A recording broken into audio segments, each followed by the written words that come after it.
give a fuck? Why do I give a fuck? Why do I try so hard? Why do I care so much? Welcome to Why Do I Give a Fuck? A cross-cultural conversation between myself, Deanne Tate, and Johanna Thompson. In these times of great struggle and possible shift, we ask ourselves, why do we give a fuck about any of it? How does the lens we see the world through impact what we see? And what do we do about it? Hey. Well, this is what we do about it. We show up and we show out and we have conversations to talk about what the solutions can be going into the future. So I'm really excited. It's election day. I'm excited and scary and having all kinds of things coming in through my telephone, conversations with my young people, looking for voter registrations, all kinds of things happening today. So yeah, we're here. How are you feeling? Oh my goodness, how am I feeling? All the feels, all the feels. I was just mentioning to you that I saw a meme that said that today was all of us waiting for the biopsy results, and that definitely resonated with me when I saw it. Trying to be really mindful of what's happening in the world beyond this really massive distraction that we've all been kind of sitting under the weight of for most especially the last 100 days, but even longer than that, almost 6 months, these Yeah, man. these 2 years, these elections just longer and longer and It just, longer, yeah, no, it feels like like the next eternity. election starts tomorrow, right? There it For is. the next 4 years. So it just feels all encompassing and Right. dare I say important and not important and just all the things. So yeah, What that's was the what. first thing that you thought of when you woke up this morning? And as it relates to the elections, how about that? Yeah, because I got all we're going I know, live because I was today. like, well, the I first have thing I all that thought going of, on in my you head. might not want to talk about. Yeah. Oh, Yeah.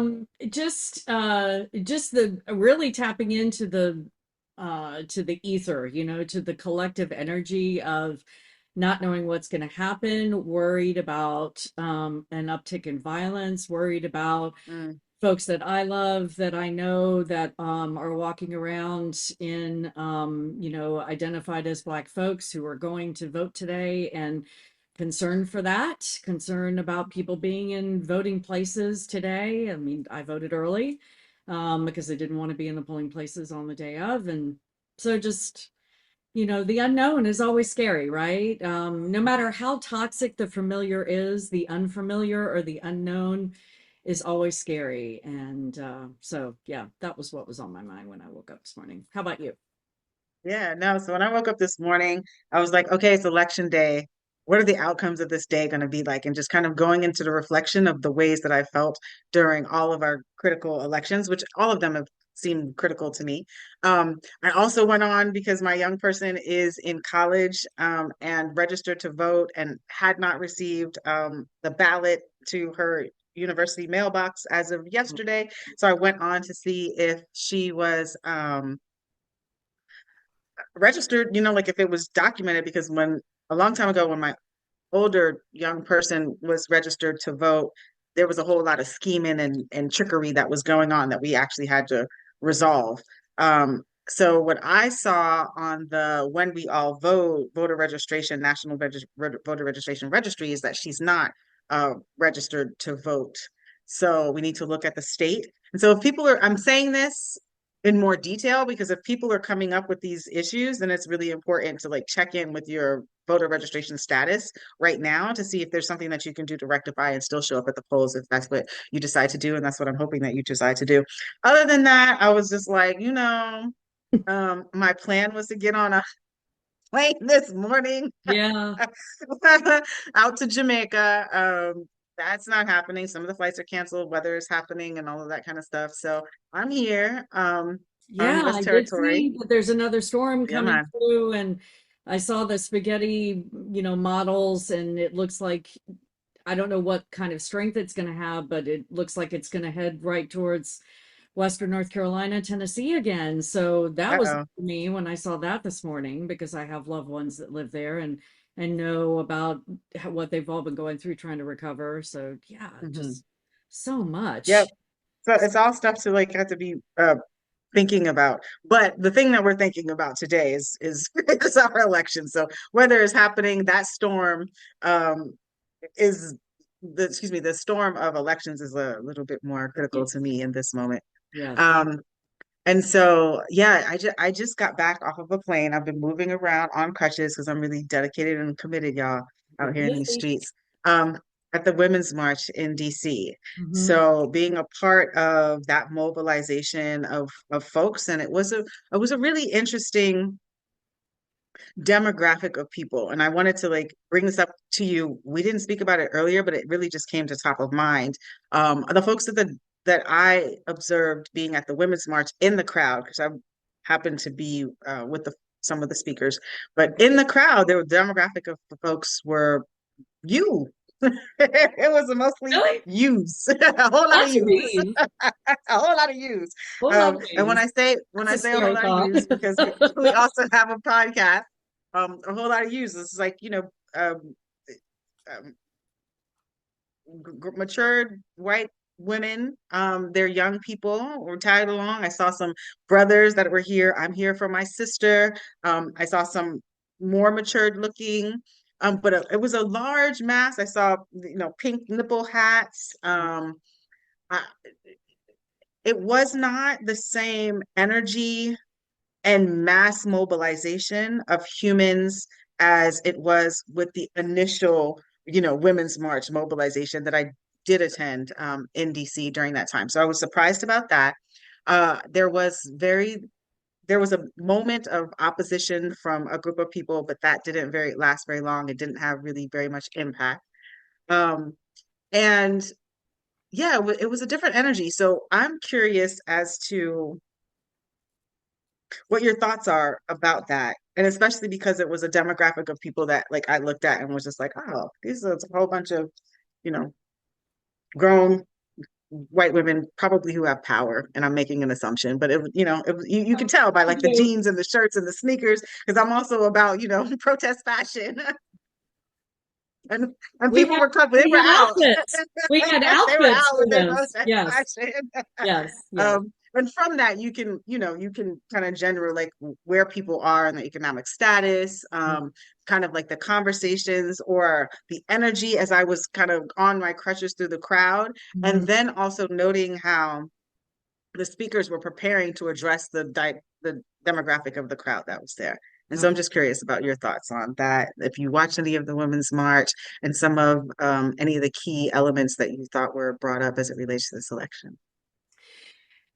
Yeah, it's really interesting because we were talking about, I remember when you told me that you were going to go to the Women's March, and I thought, wow, I didn't even know it was happening. So Mm, it was a another awareness for me about how algorithms work and how if we don't get the messaging out into the algorithm that people just don't know about it. So I don't know if I ever asked you like how many people you thought you might have seen. If you could take a guesstimate, I'd be curious to know mm, what the numbers are for that because I didn't see it at all, and I'm just one person, but I'm the demographic that obviously they were pointing towards because we're the ones that showed up. So, I'd be curious about that. But I'm thinking about I went to the Women's March in 2016 after he was elected the first that's the time. same one. And there was Yeah, over a million of us there. I rode a bus. I yeah. got on a bus. I was living at the time in South Hmm. Carolina in Charleston.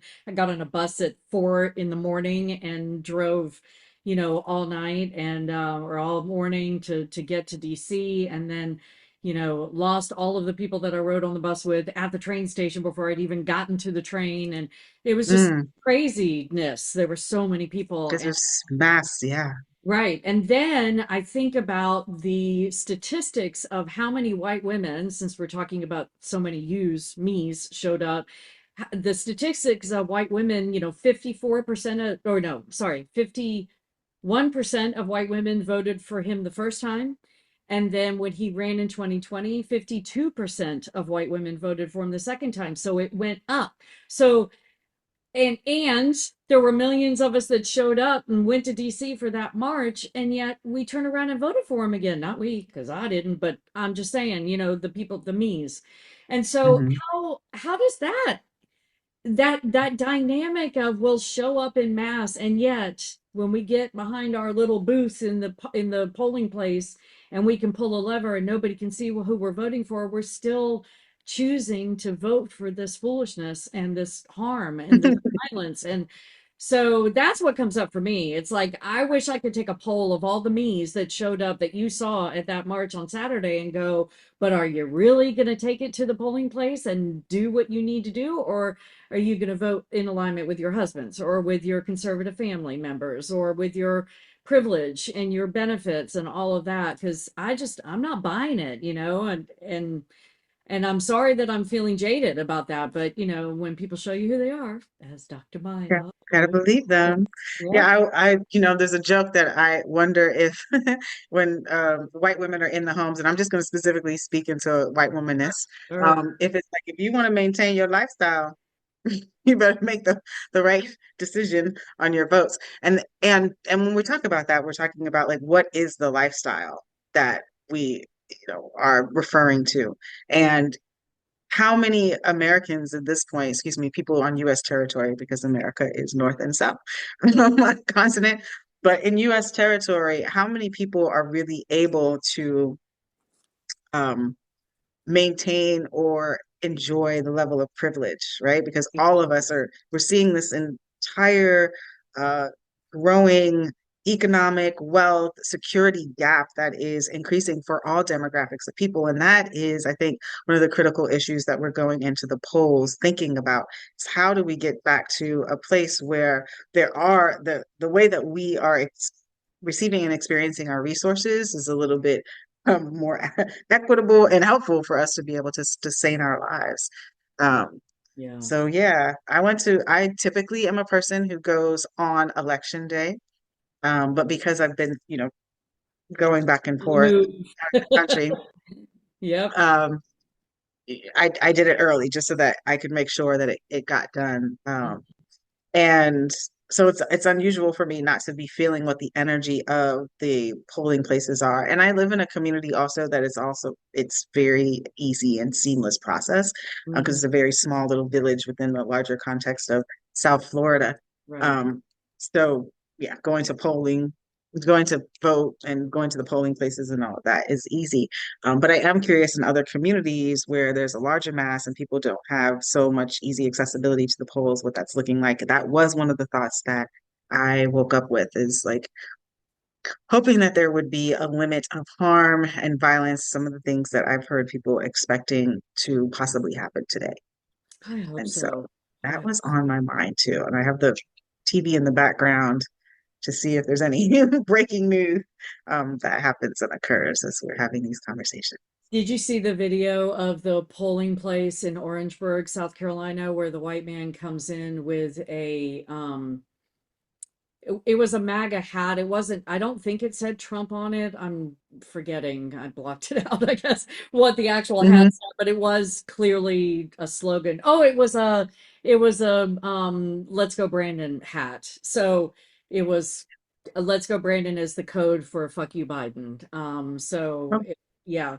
So anytime you okay. see I don't let know that reference. yeah, every time you see anything that says "Let's go, Brandon," that what that really means is "fuck you, Biden."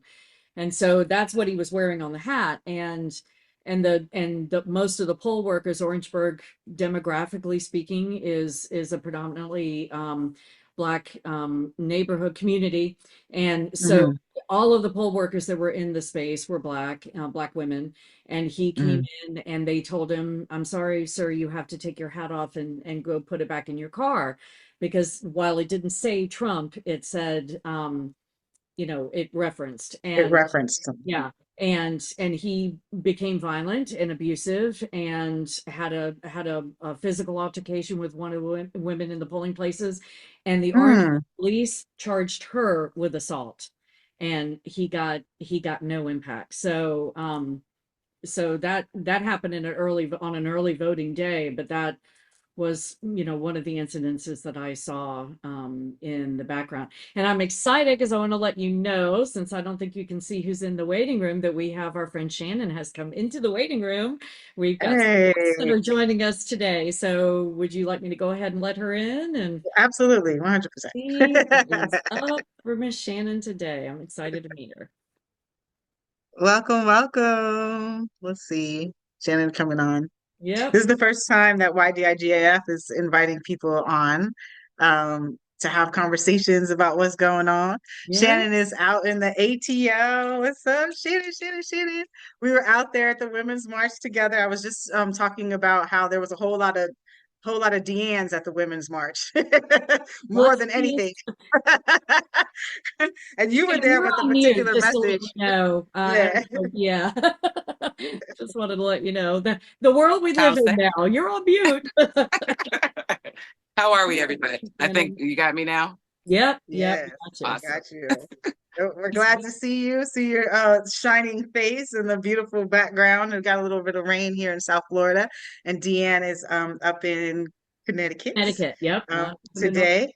So right now we got us representing the South, and we get a little bit of Northeast. All of us, I believe, are in alignment in our Born in and the way that raised we in would the like to South. see So this Southern thing girl go. through and through most of my life. So yeah, but Best way physically, to be. yeah, yeah. Well, I guess No, I I mean, I struggle with love the that a little South. bit, but I hear you. Yeah, no, I mean, I was literally just texting a friend of mine or an associate of mine that the South is doing their part right now, and they're in Ohio, and I'm like, I understand how you feel about a lot of things, but we need a Senate that's gonna be a place where we can win the things that we need to win. So like, everybody's got their part to play right now, but the South is doing what it's supposed to. It's leading in the ways it needs to. So I'm Yeah. excited for the South. So be Southern proud right now in a Okay. progressive way. In a progressive way. Yes. Well, the funny thing is that the South is always a model for like the nation, right? So Mhm. like whatever happens in the South, we are definitely going to see transferred all the way across the nation, however people want to believe that or not. One of the things that we asked each other when we first came on, Shannon, is what was the first thing you thought out about this morning as you woke up in regards to this election? We about to win. Mm. Ah, I love to hear it. Yeah, I can't lie. And I feel like I've had a lot of anxiety about this election. I feel like I'm a contingency planner by nature. Um, and for some reason, and I don't know if it's because I woke up in Atlanta, um, something came over me that feels like we're in a particular moment that's good and dope and right. And yeah, I think that we're going to drink in celebration and not in sorrow. All right. Drinking in celebration and not in sorrow. Love to hear it.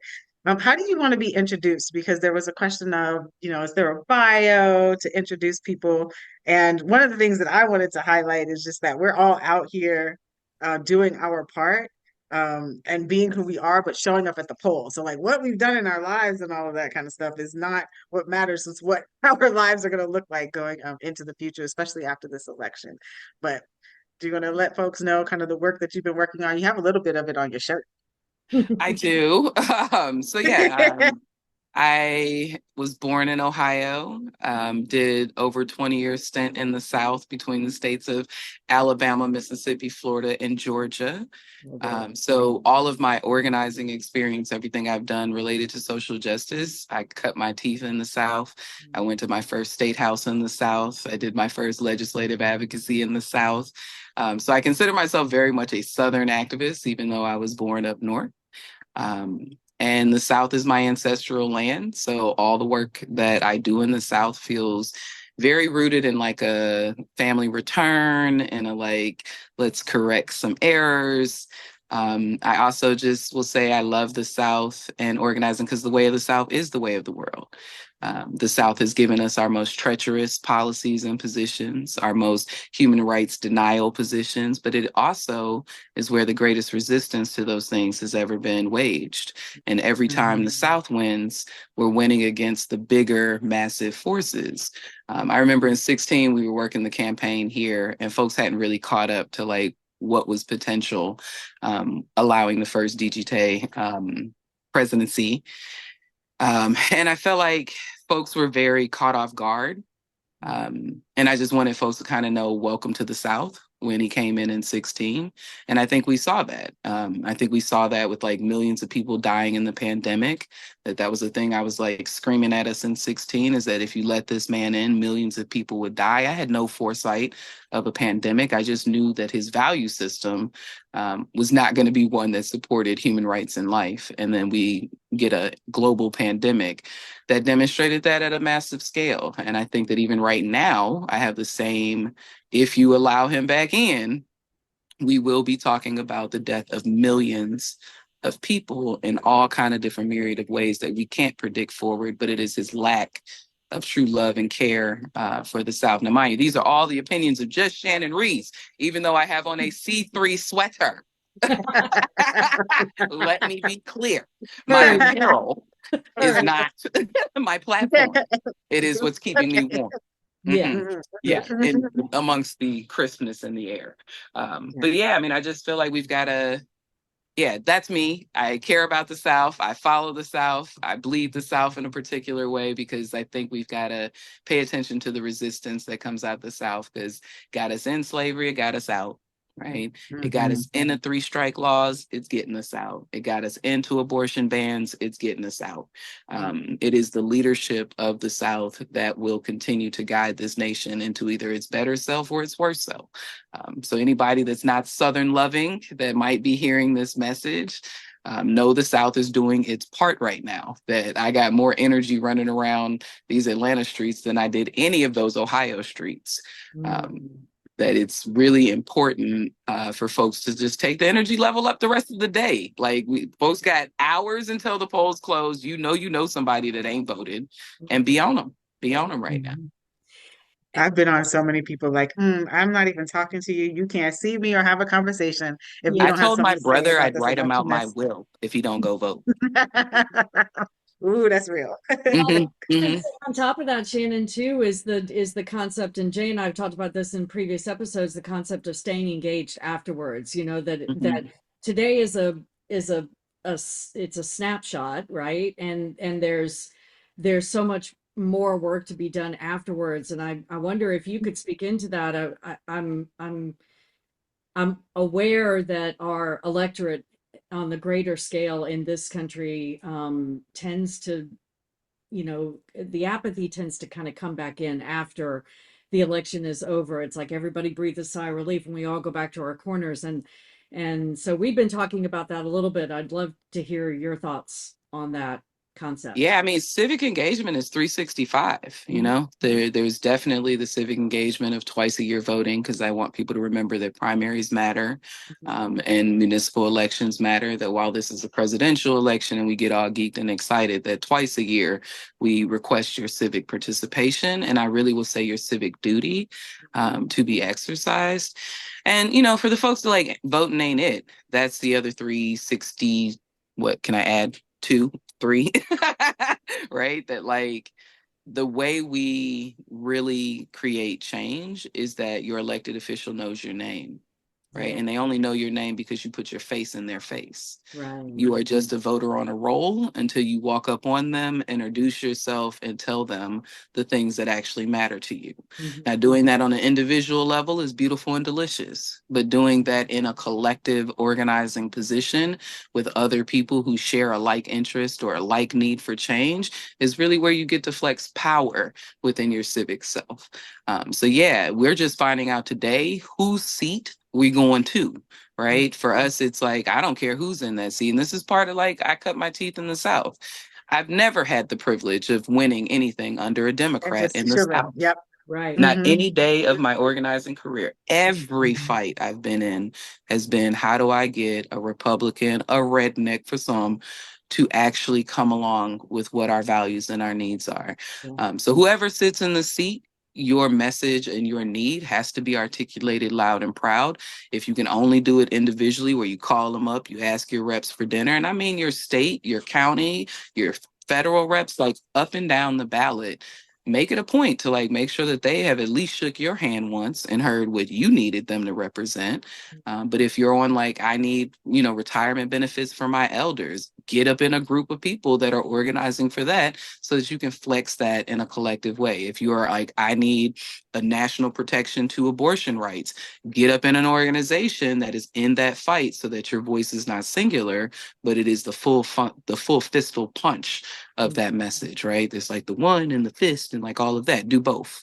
Okay. Point your little fingers, but also get up in a fist. Like do Let's both. practice. Okay. You can be your I Fingers, am. fingers, fists. I am. And we are is the thing that, you know, we just got to go for it no matter who is in the seats, no matter who gets into Congress, no matter who gets in the Senate. Our needs and stuff ain't changed. And we've got to fight until we win. Are you hopeful I'm sorry. that we're seeing a shift in the electorate, in that letting go of some of that apathy? Are you seeing that in your spaces as you're moving around? I mean, I'm gonna say yes and no, right? Like we have a society that has a level of participation and a level of apathy. And I think every generation is trying to grow the conversation more into the mass, right? That more people are experiencing their civic self. I feel really excited for Gen Z. Like they're a generation that has only known life and their rights, right? I'm a generation that's only known my right to vote, my right to abortion. Like these are things but this generation is even more indignant about what you're not going to do. Okay. So I feel very excited for us to lift younger voices right now. Us old folks, grown folks, and older folks need to guide, share what we understand, share the lessons that we got, and let these young, wild folks that think very different than us tell us where we're going. So I feel like I'm experiencing less apathy in the younger folks. But I also know that they need the information and the history so that they don't make, you know, same old dumb mistakes that we made and that our parents made. Like there's a thing, but the energy is for me with the young folks. That's where we got to put it. Thank you. I could take some old apathy because, you know, some people don't know. Sit down with your old ass. Like, I don't know. That ain't what they told us they want. So maybe we should just hush. Okay. Yeah. All right. Yeah. Well, I love that. So anything else that you're thinking about in regards to this election season going forward, where we should be energized and put our force? Rest and strategize from now until January. But come January, folks need to have their participation bones back in order. Just so we can make sure whatever this transfer is, it articulates the true values of the mass. That, of course, I'm feeling optimistic that we will not be running into a deeply fascist new existence. But if we are, you know, have your contingency plans and not just, I know where my passport is, because I definitely do. What are you trying to say? Where it is. Well, that that's is one fun. plan. That's one option. But the staying option and the staying to fight and the staying to resist is the thing that we all need to decide where we're going to be in that. And folks need to decide what their levels of resistance and participation are going to be. But yeah, use Thanksgiving and the holiday season to figure out how you're going to be in 2025 and like what are you going to do in January specifically to either show support for the transition towards a new leadership or a resistance to one that doesn't really support our values and our goals. But yeah, just plot and plan right now. Let the crazies be crazy over the next couple of months. Get your rest in and yeah, be ready for January because Congress will be in session and it'll be an opportunity to start either winning or defending. Yeah. Absolutely. And however we do it, we definitely want it to be a peaceful transfer of power. And that's what I'm pushing for and asking that we really be thinking about that. To Shannon's point, whoever is in office, we still are always going to have a fight. There's never a time to rest, even after the vote. We don't get apathetic, especially when we're dealing in the South, in particular, with a lot of issues that are coming up that are trying to continue to marginalize and oppress some and elevate and privilege others. So we're here. Thank you for coming taking your time out of election no problem. day. Go vote, go vote, go vote. Get your cocktails ready either way, kind of thing. Yes. Yeah. All right. It was nice to meet you, Shannon. Nice to meet you too. Y'all are doing a good thing because we do give a fuck. We Yes, do. Yes, we do. yes, we do. Yes, we do. Thanks for All coming to right, our y'all. room. Enjoy the rest of your show. Appreciate you. All right. All right. Bye, guys. Check in. Bless, bless. Have a good one. You too. Yeah. That's like hearing from the folks that are like really out on the ground and have been Yeah. participating in this work continuously, never stops, always engaged, and really like caring about what our humanity looks like. So just Mhm. the energy of like in Shannon's space, literally driving from Ohio to be in DC to then leave DC to go to North Carolina, head from Carolina to Atlanta. There's folks that are really out here trying Yeah. to block, broaden, and build a new vision for what our um, United States can look like. Yeah. That's what I'm Yeah. thinking. Yeah, I know. Thank you. You're helping me remember to not call it America. You know, I Yeah. haven't totally broken that pattern yet, but you've really got me thinking about that. So I appreciate it. So Hmm. our next surprise guest is in the waiting room. So I'll go ahead and Yes. let her in and welcome her to the space. Hey. Hello, hello, Miss Joe. Are you there? There she Hello. is. Hello. Hello. How's Well, it going? it's going well. It's going well. Thank you for being with us. So I'll just I really love we just had a guest, Joe. This is Jay, my podcast partner. You all Good haven't to had see you. Hi. Oh, good to see you. and Lovely just had kisses. a wonderful visit with a friend, Shannon, who is working on the ground and is right in Atlanta right now and was just in DC over the weekend at the Women's Mhm. March. Yay. And Jay was great the way you did it. Just asked her to introduce herself into the space, whatever she wants folks to know. So Joe, I'm going to ask you to do the same. With You know, me. introduce yourself and whatever you want to share with folks about how you come to this space and today. Yeah. Hi. Thank you for having me to this space. I don't know if saying happy election day is accurate, Yeah. Yes. so we'll just say election day. Let's acknowledge election day. My name is Joe Lorenz. I come here via Deanne, who we have been organizing in Connecticut together. We have been unpacking our whiteness together. Bumps along the way. There will be my bumps. I'm not pointing fingers at other people's bumps. Many bumps consistently. I call myself, what do I call myself? I call myself an abolitionist, a community organizer, a writer, and if I want to sound corporate-y, I'll throw in communications professional. Yes. I'm the co-founder of a socio-political social media platform, whatever we want to call it, called The Progressivists. We speak to about 1 million people, which is a lot, and not something we take lightly. I'm the editor of an abolitionist and anti-imperial Substack called The Connections, with which Deanne is very familiar, and I'm grateful to be here. This is my first, obviously, by my accent, I am not from these parts. I am married. I know. Who would have thought?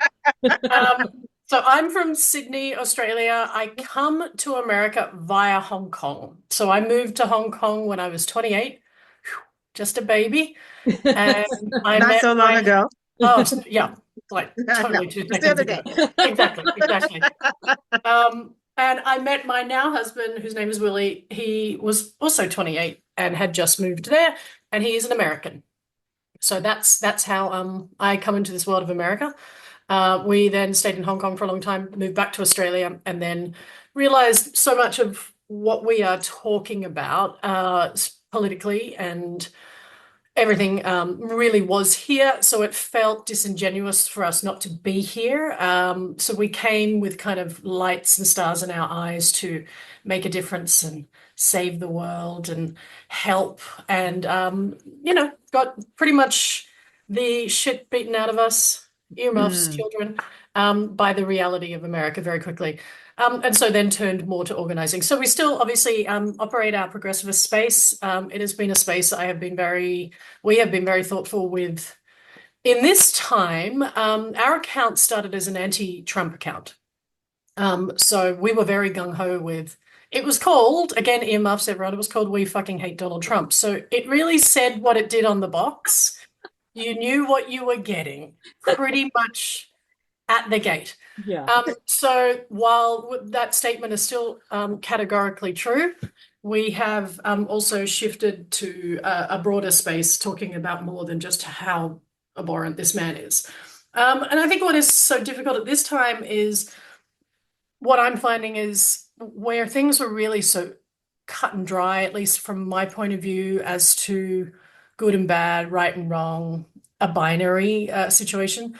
While I still, with every ounce of my being, do not want Trump in office, I also have a hard time with other aspects, Palestine, Lebanon, the way that communities are feeling right now.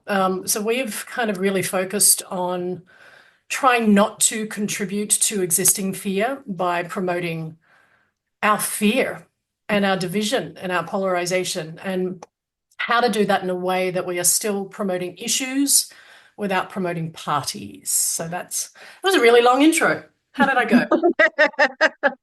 Well, you know what I appreciated about your intro, and I don't think that it was that long because I think that you got to some of the major issues that we wanted to think about as we we're thinking about people going into this election. One curiosity that I had is you speaking about coming from way of Hong Kong and being a white identified person who gets here on US territory. I try to like not think of it as America because it's two continents and like there's a Yes. whole bunch of people. So Yes. on US territory, just curious, like what is your experience as a white identified white presenting with an Australian accent, good looking person? What has your actual experience been in negotiating and dealing with what you recognize as racism? And I'm also curious about that, considering the cultural context of coming from Australia, and there's Yes. this, issue with like Aborigines. And I've been Yes. in Ubers with people from Australia that might have felt like they were really uncomfortable being in the Uber with me. I'm just curious about like what the context of that looks like, because I'm seeing as I turn on the TV, the Globe is watching, and the Globe Yeah. watches Yeah. the US to model like its behavior. So I'm really Yeah. curious as to what your Yeah. thoughts are. It is interesting. It's interesting you say that, because as a kid growing up in Australia, I knew who the president of America was. The United States, not America. That's a continent. Yes.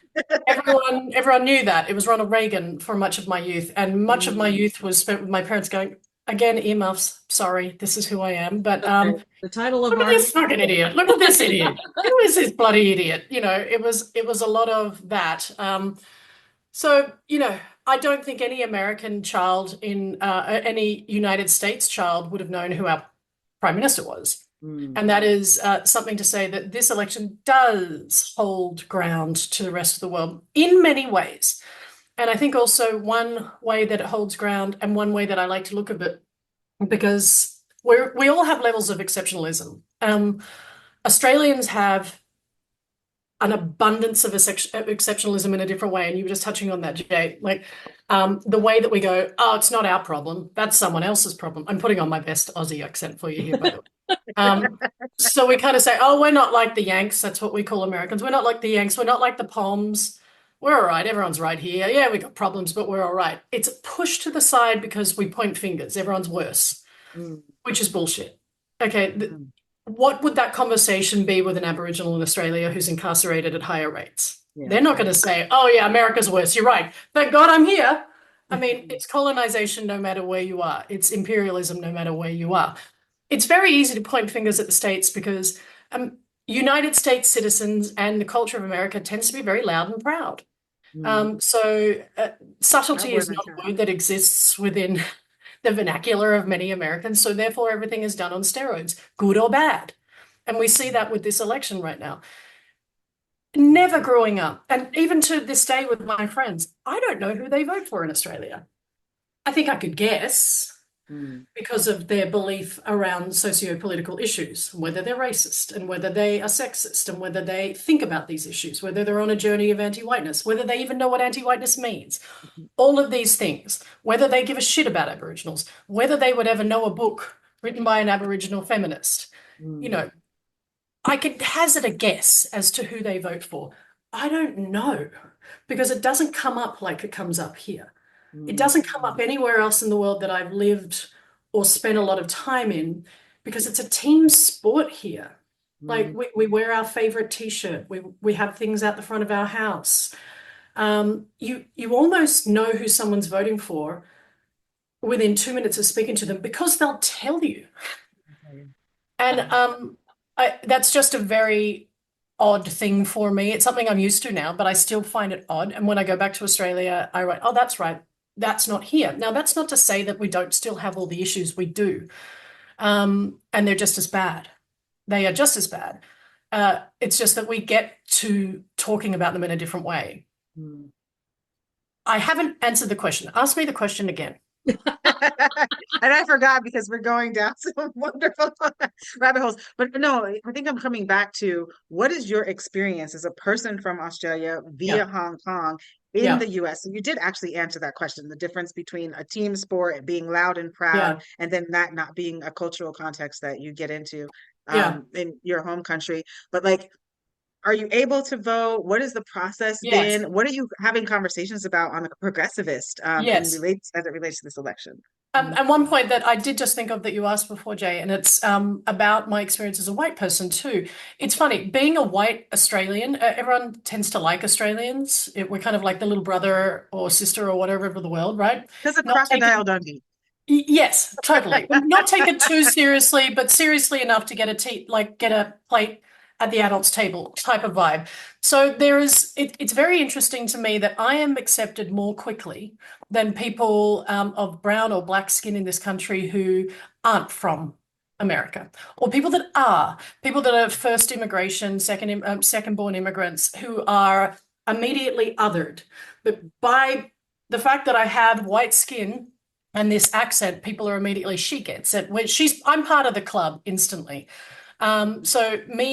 That sickens me, and it also gives me power to use, and I'm therefore trying to do it. So with the progressivists, the conversations that we're having over there right now, again, are just really trying to not emphasize too much on polarization. There are so many communities that are hurting with this election.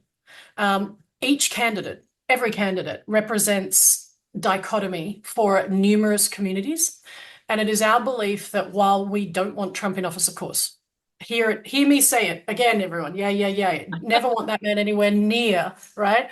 At the same time, I do not want to uplift and build a dais, as it were, for people that aren't actually talking about global liberation. Because as you said earlier, so much of what we are doing here, right now, in our parts of the United States, affect fucking everyone. And when we only look inward about how this affects us, our reproduction. What about women in Sudan? They have babies too. Like, what are we doing here? So really trying to shine a light on issues rather than electoral politics. Electoral politics is vital, but the issues in organizing are just as many eggs in that basket. And I'm here to also hold myself accountable, but every fucking other person that has said, let's wait for people to get in office and then we'll organize. Okay, y'all, let's do that. Because that's tomorrow that we can start doing that. And I don't want to sound cynical. I'm not. I have a tattoo that says, fuck the cynics. So I try not to be cynic. But I'm looking at I can't wait to look at a sea of white faces over the next couple of months. And I hope they're not all back at fucking brunch. I hope we aren't doing that. I hope we are organizing. And I think it's interesting that people who have been organizing and are talking about this are being shut down. So there's that.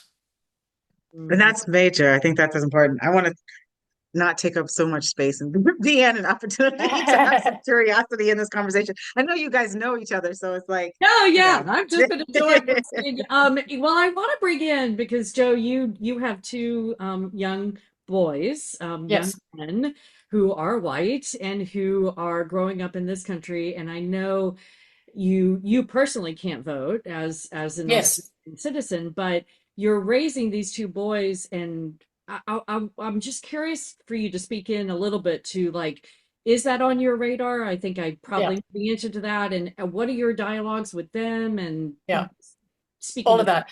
Yeah. Again, I keep on remembering questions that you touch on, Jay. So yes, I can't vote as a green card holder, and that's that. My husband can vote, obviously, as a citizen.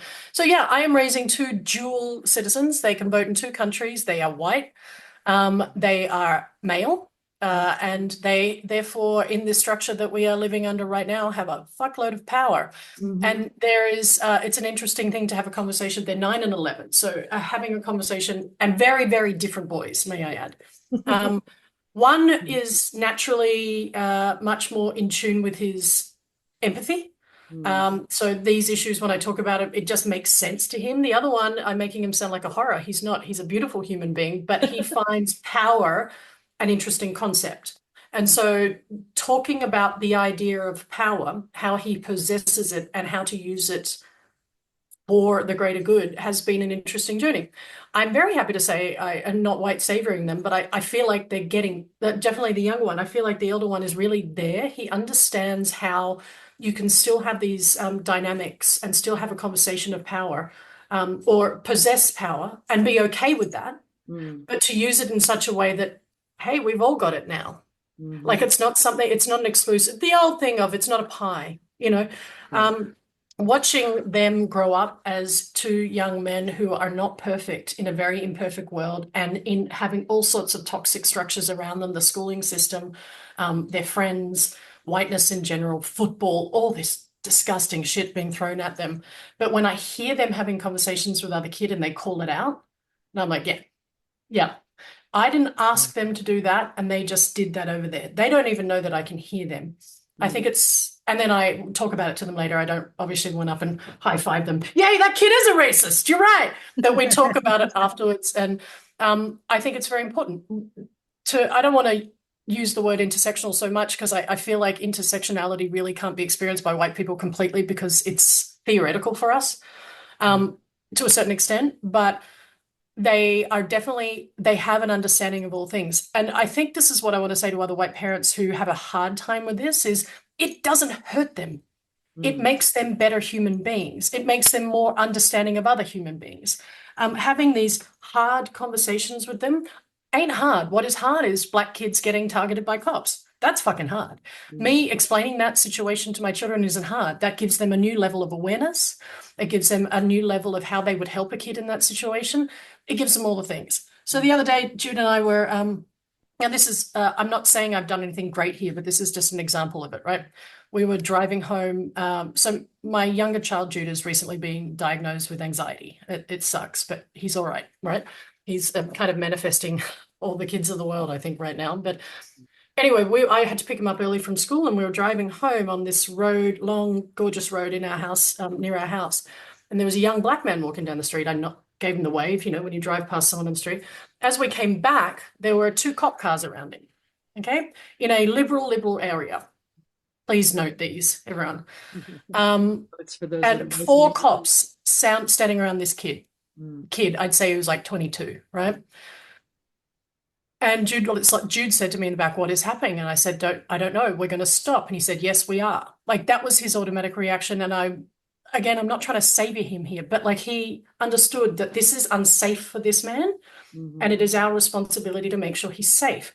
I didn't know what to do. We stopped. We rolled down the window. The cop said, "Keep going." I said, "No. Are you okay?" He said, "I am." I said, they're like, "You can go, ma'am. You can go." This is a small area we live in, so I see these fucking idiots all the time. Anyway, I said, "Are you okay?" Like, and he's like, "I really am. I'm okay." I said, "Okay." And then we go. I still don't know if I fucking did the right thing. I don't know. But what I know is that didn't harm my child to see this man humanized, who is being questioned by cops who are walking down the fucking street. I've never seen that with a white kid in the neighborhood. I've never seen that shit. Ever. And if more of us were just like, "I'm okay with doing this," and not, "Oh, look, there would have been millions of mothers, I can't bring my kid into this." Yes, you can. It's again, I'm not trying to make this scenario into some, "Oh, aren't I wonderful?" I don't mean it like that. I just mean this is an example of what humans fucking do to each other, for each other. And if we can't be that simplistic and breaking down and helping someone out, then what are we all doing here? Exactly. I really appreciate the humanity that we get to see in the future generations, the younger generations, because they're having a different conversation and they're exposed to a diversity of things. When you're talking about intersections, like they're exposed to that.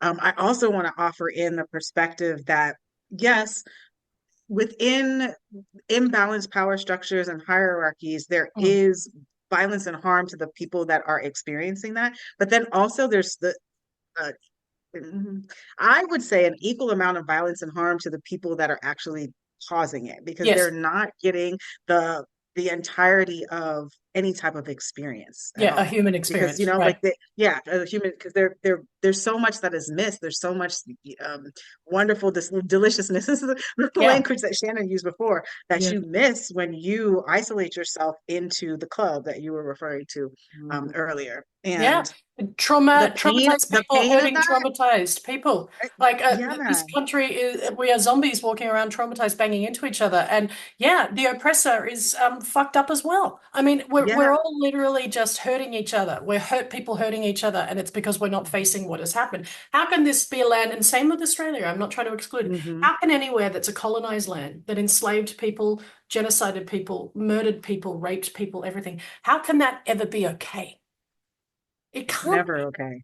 It's Yeah. never And we okay, justify it. We're seeing that happening in many places across the globe. The one that's right? amplified the highest and the most, we know is in Gaza, but it's like happening all over the world continuously.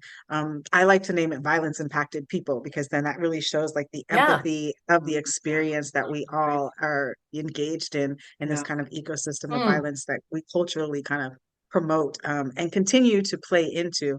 yeah, And so it is opportunities for a 9-year-old who is experiencing the pressures of the world to be able yeah, to say, yeah, mom, we do need to stop in this moment because that's the human connection that we right. need to remember each other. And then have power because there's power in that moment where you say, yes, we do need to stop. And there's also a power balancing when we Yeah, can recognize each other's humanity and then give the autonomy of the young man who is being stopped by the police to actually yeah, be able to say, no, I'm okay because the context of all of the other yeah, things yeah, of having someone stop and then it seeming like there's more going on yeah, and then trying exactly. to negotiate and manage all of that.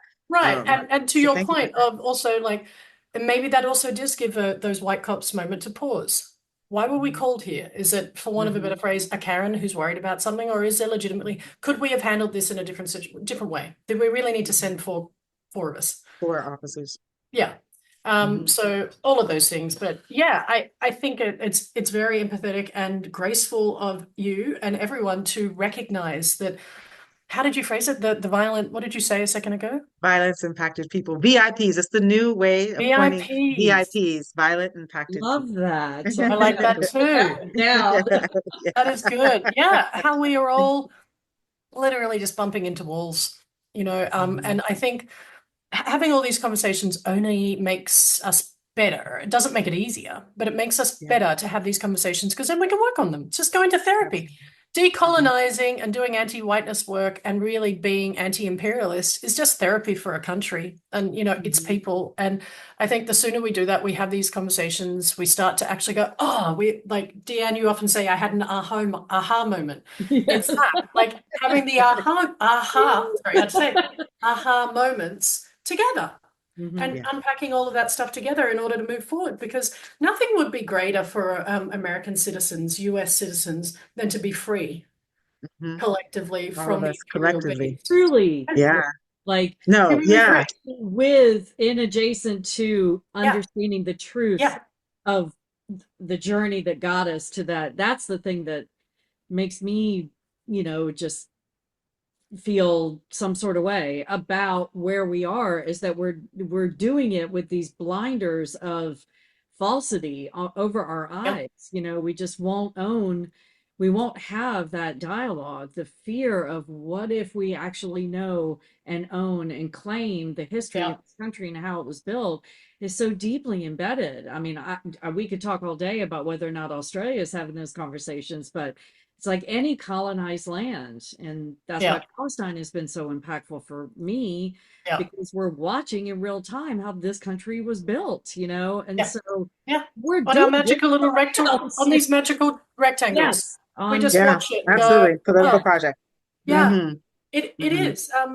There's so much to unpack with everything that's happening, but it is such an opportunity. And yeah, like if the United States of America is free, it's because we all are. And Mm-hmm. people think, oh, that's such a hyperbolic statement. How do we get there? We get there by starting, by having these That's conversations. Like starting. Yeah, by organizing. We don't get there by going, it's never going to happen. It's the same with when we organized to ban guns. Yes, Mhm. that's an enormous undertaking, but you know how it starts? By starting. People organizing. Yeah, Yeah, yeah, yeah, yes. 100. And we've banning already chattel had enough slavery. violence because people have been communicating, change and revolution, transformation happens through violence. Well, we've had the violence. The violence is here. The violence is Yeah, existing. We are it happening, existing in the baby. violence. So now it's time for us to be in this transformational moment of shifting that, Yep. and asking for a peaceful transfer of power, which Yes, is the please. campaign that we're moving forward with, Yeah. definitely from November 6th all the way through Inauguration Day and then beyond. But really during this period where we are waiting for them to like kind of rectify and all of that, the vote and the count, and as we're watching power transfer and positions change of Mm, leadership in our local, state, and yeah. federal governments, that we really want to amplify this message of doing it peacefully, no matter who it is, so that we can get to the place where then we can organize and be in strategy for the transformation that we want, because it's always going to be something that we have to show up for and show out for. Hashtag stay engaged. Hashtag stay Hashtagging. engaged. Yeah, So I'm I mean, hoping I can share the campaign with you, Joe. please. And Yes, then, please. yeah, amplify it to your Yeah, community, because we really just want to get in our purple and let people know that regardless yeah, of who, red, blue, we don't really have so much green and independent yeah. visibility at this point, but I'll hold the green. whoever's there, yeah, let's do our peaceful transfer of power. Yeah, Yes, go ahead. I couldn't agree more. Violence is uh, it feels like it's right here. Everyone is feeling that, Mhm. and it is right here. And this is what happens in a country that really embraces rugged individualism. It was always going to bite someone in the ass at one point. It's biting us all. Yeah. I agree. Like the next few months are vital to see how everything can shake out. Yes. And I think, yeah, concentrating on having whoever is in power, hopefully. Yeah, and We're gonna having claim it. We're gonna claim what we want, what we yeah, need. Yeah. yeah, and just being able to then organize. None of this happens if we are all yelling at each other. None of this happens when people are screaming at each other online. I don't want to live in a democracy, or nor do I think it's a democracy if we have to shame people into voting. I don't want to have to shame people into doing anything. I want people to be aware, and everyone's an adult, and we all have agency. You do whatever the fuck you want. You just make sure you know what you're doing and you organize to do it. Yeah. There's something to be said about a lot of these mums that are on the other side. Ugh, I just did a real big binary and I hate that. Let me say some Republican facing mum, like Mums for Liberty. Now, I fundamentally disagree with literally everything that comes out of these women's mouth. I'm almost sure all their recipes suck too. You know, they just fundamentally horrible women. Having said all that, they know how to organize. Mm. Ladies are doing it. They have been strategic. They have been online. They have not stopped. Where are the ladies on the left? Where are the white ladies on the left doing that? They're whinging when other people do it, is what's happening, and that needs to change. So I 100%, 1,000%, 10,000% will support your campaign to have a peaceful transition so we can get this shit started. Mhm. Because nothing can happen if we're all infighting. We're fighting each other. We're throwing tomatoes at people and so forth. Nothing's going to get anywhere. Yeah. I also applaud you guys for doing this today, and I have no doubt that you're having amazing conversations. So thank you both. And like I said, it's not a happy election day, but just An election election day. day. Yes. And we're going to keep the energy high, the vibrations high, and we Yeah. have the outcomes that we need to have so that we can move forward. And regardless of what they are, we are Yeah, going to move forward. So Yes. excited. exactly. Thank you Exactly. for being with us, Joe. Thank you so much for coming on. No worries. Thank you for having me. I'm a bit of a babbler, so I hope it made sense. But No, it was fantastic. good, awesome. Love to you both, and speak soon. Yeah. You Be too. safe. Thank you. Bye. Bless, Bye. bless. All right. Excellent. Good conversations. I love the different perspectives that we're able to pull into our talks, the way we Yeah. talking with each other. Yeah. And yeah, man, having this North Star, right? Moms of Liberty do have a North Star. Project 2025 We do. already sees the goal manifested in Horizon, Manifest Destiny. A lot of the way that we experience our colonization and imperialism is with this manifest destiny of this is the way that it's supposed to be, and kind of Yeah. everyone just comes along with that. And yeah, so we need some other manifest destiny, some other natural law to follow along with, where we can say, yeah, everyone just come along with this because this actually has a greater impact, a greater good on a larger mass of people. Yeah. But we're going to block what they're doing. We're going to broaden our scope and our horizons and our understanding, and then we're going to be able to really build in a strong and transformational way. I'm excited about that. I'm excited about that. Well, it's so curious to me because she's right. You know, Moms for Liberty has been embedding themselves in school boards all across the country. They've been embedding themselves in places that are super pivotal, right? Because they can, you know, spearhead book bans within our schools. Libraries are being shut down. You know, that in Texas, there's a book line, a children's book line called Race to the Truth. And Mm, I think they've got 4 books that are out right now, that are written by members of the marginalized community that the story is about, and they're highlighting mm, different communities. And in Texas, the Texas Supreme Court said that they designated these books, which are nonfiction books, they designated it as fiction. And that was obviously intentional, but it's like it's always curious to me how that continues to happen, where the groups that are for all of the things that most of us sit in our living rooms all day long and say that we are against, why they are so much louder and get so much more traction and are so much more strategic than those who would any time of the day or night, if you ask them, you know, do you believe you're on the right side of history, they would say, oh, absolutely, I'm for inclusion, I'm for, you know, freedom for everyone, I'm for rights for everyone.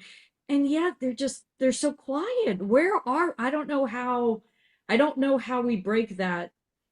I want to no, know you know, how this we is break where, that, you you know, it really speaks to what Joe said, as a person foreign born who comes to US territory, automatically being a part of the club and know. hearing that, Yeah, right? The club. the club. Club is not a typical inclusive club. The club that Joe was referring to Inclusion club. is white supremacy, Yeah, yeah. right? It just being right. And so that speaks to this nation as really founded on the principles of white supremacy, where somebody completely from a different area can come and immediately be invited into the club. Yeah. Those are the things that we want to make people aware of. And it can't come from my mouth saying, Right. oh, there's a club that I've never been a part of, because I Right. can't speak into the club because I'll never know what the club looks like. But what we do see is, to your point, what this club does in producing power and producing change. And so we're trying to pull members who are part of this club to kind of to come outside of the club. And it's hard. It's hard to do. It's hard to do. I get it Well, for because anyone. the unpacking is so deep. Like, you know, in my own awakening, we've spoken about this on other episodes where, you know, it's like an onion, right? You know, you've heard that metaphor before, where every time I peel a layer off, it's like, oh my God, there are more layers. And I don't even know how many Right. layers my onion has until I start to Mhm. peel it. And, you know, and if you would ask me in the beginning of my awakening, how many layers did your onion have? I'd be like, 2, you know, because Yeah. I'm a good person and I love everybody and all of this stuff. I would have never known that my onion had an unlimited number of layers. You know, I would have never known Yeah. that. But when you were speaking about the club, it made me think of how when this country was first, when my ancestors first stole the land from the indigenous and then started to colonize it, you know, there were people that looked like me that came over, Irish people specifically, Italian people who did look like me, and yet were not allowed in the club. It took Absolutely.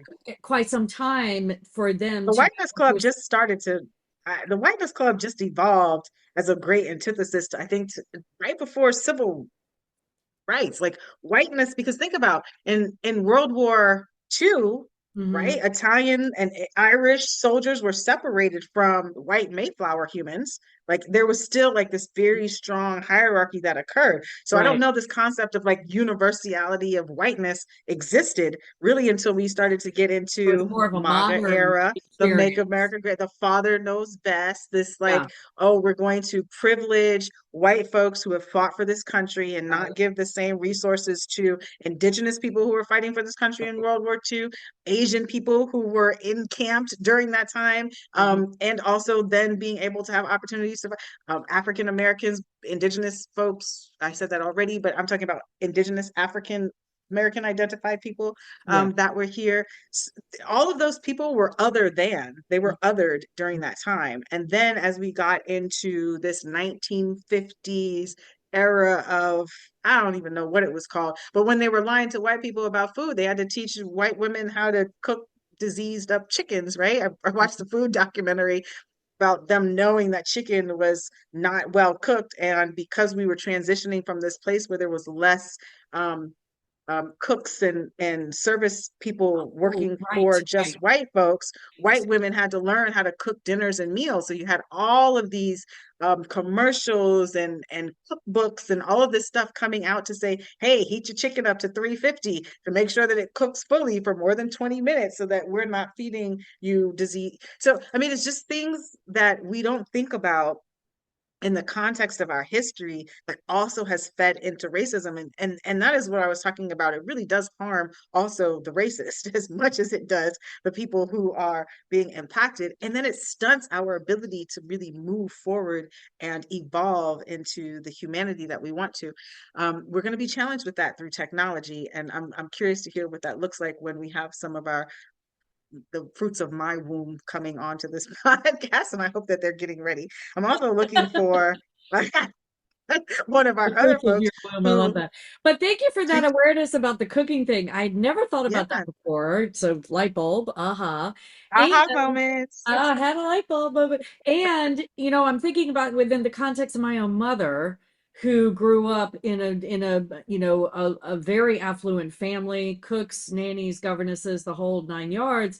And when I was growing up, she hated cooking, didn't know how to do it, felt very self-conscious about it. So as a result, all of our family dinners that she had to cook were fraught with days leading up to it of anxiety and stress, and and as a result, very toxic environments because of just her That's fear racism, y'all. around creating a meal because she didn't know how to do it. And it had never occurred to me that that piece of the puzzle that you just gave me, I'd never thought about that part of it before. I mean, I knew her mother didn't cook because she had cooks that cooked for her, and so she never taught my mother, but it was a deeper thing than that. So anyway, light bulb.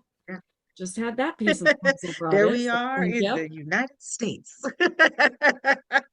I'm talking like if people, we know that we have listeners from across the globe. Yes. And it's really hard for people across the globe to contextualize when people from the United States are talking about racism, it is as seamless as what are you eating at your dinner table? Because there was a period of time that somebody else, it was the culture to completely do that for you. So when Yes. Deanna's talking about a mama not cooking or grandma not cooking, that was real because the way, especially in the South, the way of the South was that somebody else was preparing your meals, and those meals better be prepared properly and tasty, Mhm. or there it could end in death.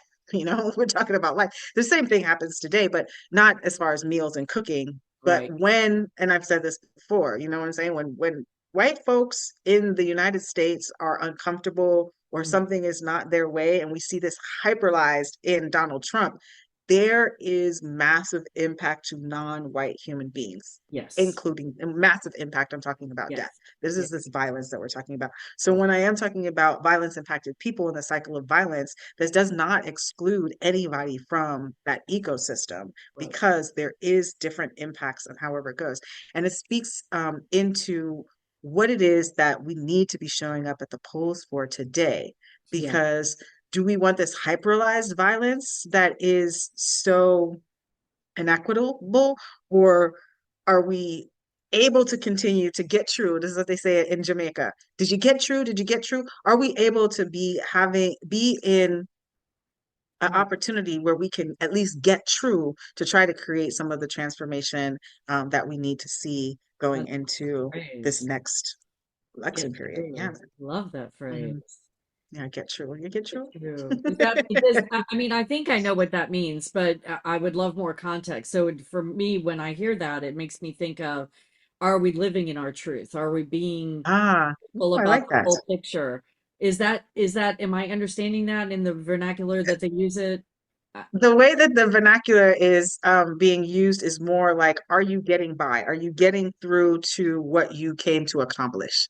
So you're getting through. So working through any of the adversity of Um, whatever is coming up and getting through. So it's more about the journey than the place that you're going. It's just like, okay. are you getting through? Okay. And when folks are asking that of you, they are offering their help. So you're getting through, like, obstacles happening, you need something from me, like, or are you good? Can That I type of thing. support? So it's more Okay. about I that love than that. living in your truth. Yeah.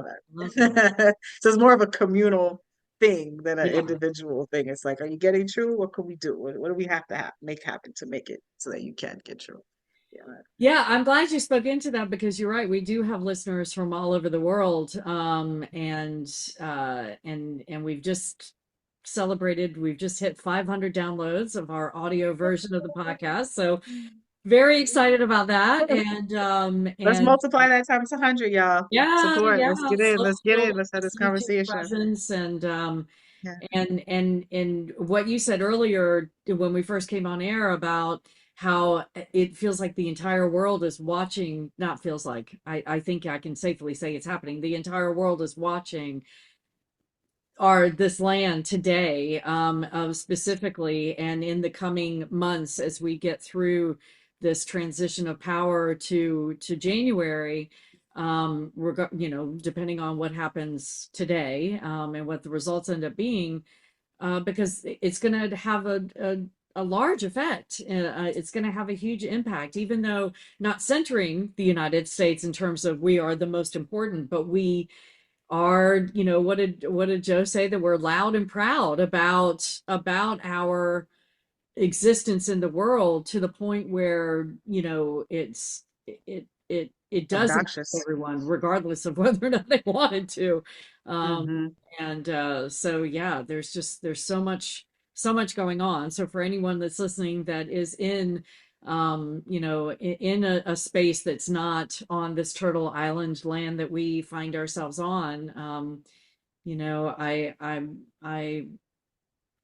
I don't know. I'm feeling compelled to say, I'm sorry about what the impact of our today and our next few weeks might have on whatever part of the world you're living on, because it's not often a good impact. It's usually a negative one, unfortunately. So just We are trying to usher in a good impact with a peaceful yeah, transfer of power. I'm gonna yes, keep on saying it. So here is my wrap throw. I can yes. I love represent. the purple. It's It's not beautiful. in the print of the kafia the way that you are always representing support of the people of Palestine, but this is in our protest fashion on the Yes. day. But this purple is really representative of our campaign, the Peaceful Transfer of Power, PT 25, right? So you got the Project 2025 that's really trying to be in harm of a majority of human beings that Right. reside in the United States, with a global impact. But then we have PT 25, and that's really inviting everyone to be in the peaceful transfer of power, no matter who is sitting in office, Mhm. to really spend the days from November 6th, the day after election, beginning tomorrow, amplifying, rolling in your purple, putting it up on your social media, putting it up on your organization websites, talking to people in your community about, look, y'all, we need a peaceful transfer of power so we can get to the next stage and continue to fight and stand for our demands, to continue to be engaged in the political process, to continue to power build in our communities so that regardless of who's in office, we can amplify the Mhm. priority areas that we want them to represent for us. So, Yeah. Yeah. um, yeah, Yeah, we have to peaceful stay transfer of power, engaged. We have 5025, to stay staying engaged. engaged. Stay engaged. And yeah, we can't go back to sleep. We can't go back to sleep, and I'm speaking mostly to the folks that look like me right now. We can't go back to sleep after whatever the results are. We have to stay engaged, you know, so I'm grateful for the campaign that you're working on and that we're amplifying today because that's super important. But I'm seeing the two Right. fruits of your womb in our waiting room, so I will let them in. So excited to have them joining Yeah. us. Here they come. This will be my first time. Okay. This is a privilege, y'all. Y'all are getting the fruits of my labor. You're having the J girls. The J girls are representing Hey, coming girl. on. We see that Jade is trying to get on audio still, and then we'll put on their camera. So we're here out in these virtual streets right now, having conversations about the election. Jazz, I want to know, hey Jade, look Jay. at mom, look at mom.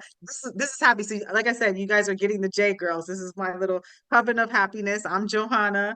There's Jade over there with the bandana on, and Jazz, the older sister, with the cute little afro puff on the top of her head. This is how we represent. Can you see our resemblance? Come on, y'all.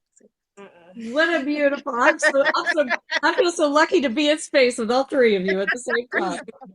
Thank you. All right, ladies. So this is tell me how you've experienced election day throughout your lifetime. Like what has happened that you can remember, maybe your earliest memories or more recent memories, some of the critical things that have happened on election day, as you recall. It's important, very important in our household. We always vote. It's been, well, we've always been prepared to vote. And then when it was time to vote, it was like, all right, you're voting. There's like no excuses and stuff. But also, it was like the importance of us being able to vote because it wasn't always a time where being a Black person and then a Black female on top of that, we have always been able to vote. So, gosh, earliest memories. I'm trying to think. It's always just like vote, vote, vote, vote, vote. We're gonna vote.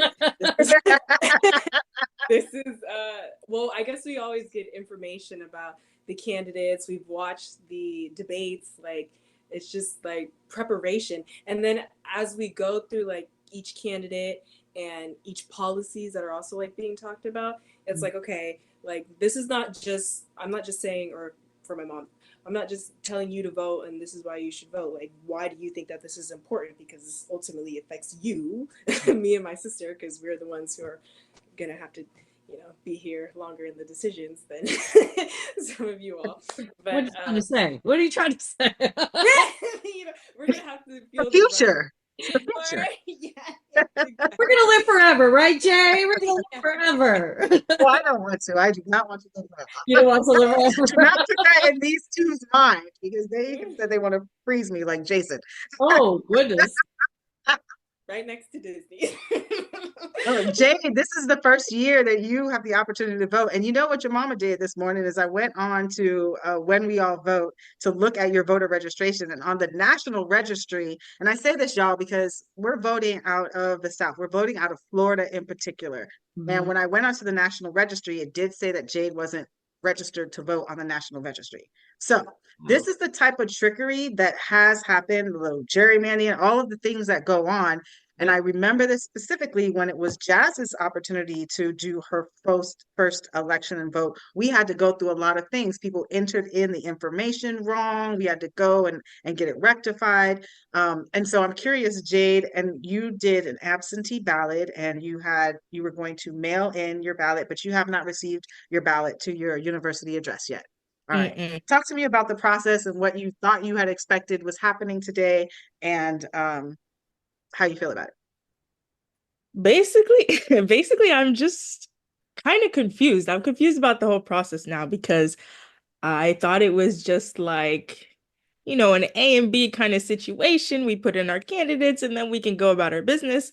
I don't know why they're not letting me do that. So, my mailbox was empty yesterday. All of the days that I've checked before that, still haven't gotten a ballot.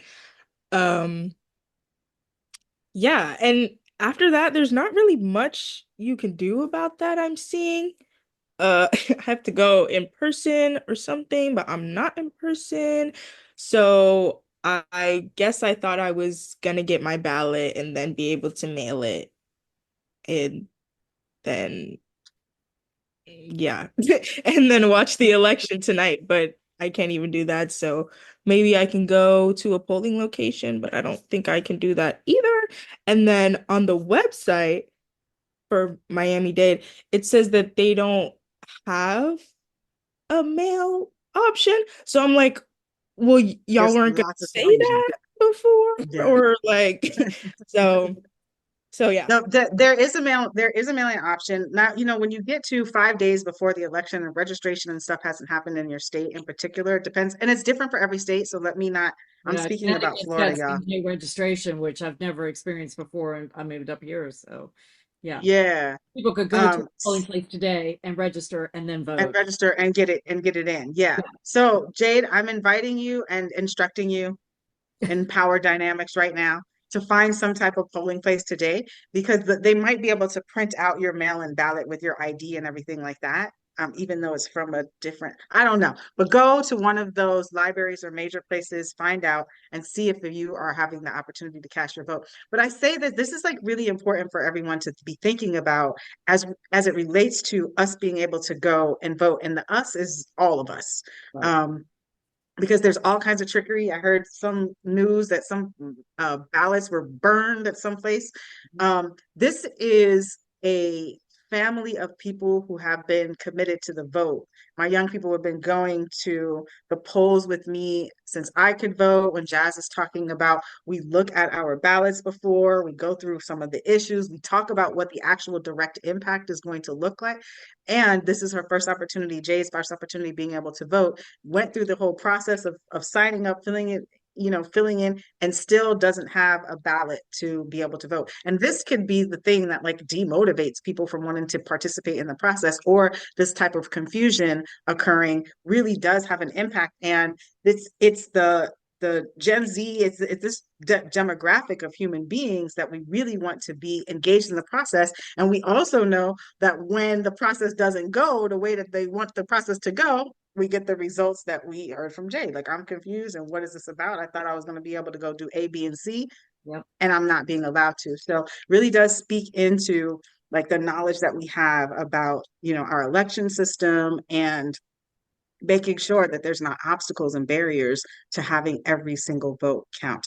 What are some of the things, y'all, that you woke up this morning thinking about in regard to election day? What's gonna happen? That's exactly what I was gonna say. Like it's all so interesting, and I think in the past 2 elections that I have been able to vote for, it's all just like, this is crazy. Like, Donald Trump, in my opinion, is still like a reality TV star, even though he's been president once. But it's just like it's shocking that we have allowed somebody like that to be in charge of us. Like, that's just kind of like wow, like, I don't know. So it's That's real. interesting. It's really interesting going forward. And I did kind of just want to say something about the ballot situation. Like, I definitely think that they make it difficult on purpose, so we can, we have, like, me and my sister's generation, short attention span. So if it's not something that's like A, B, C, D, it's gonna be like, all right, well, forget it, because it's really not that big of a deal. It should have been easier. If you really wanted me to do it, it would have been easier. Why haven't we talked about like a transition in the way that we vote? Like, it's not like this, the way we vote now is amazing. If they could just burn a whole bunch of boxes or not mail in things on time, like, why is it not virtual at this point? Like, come on, like, it's a new day and age.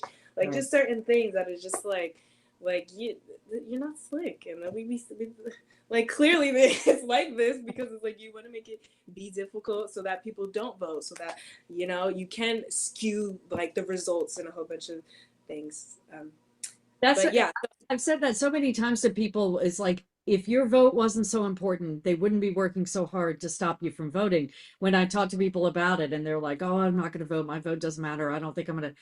You're right. It's like there's intention behind all of it, not only for it to be confusing and hard to access, but then either that'll prevent you from voting, or they'll get the result they want, because when there's low voter turnout, those that are in power tend to stay in power, right? So, yeah, if they really were serious about it being accessible, we would have all been voting on our phones. I mean, you can vote you could vote for Idle and only vote once because it recognizes your IP and won't let you vote again. So why can't we do that for, Exactly.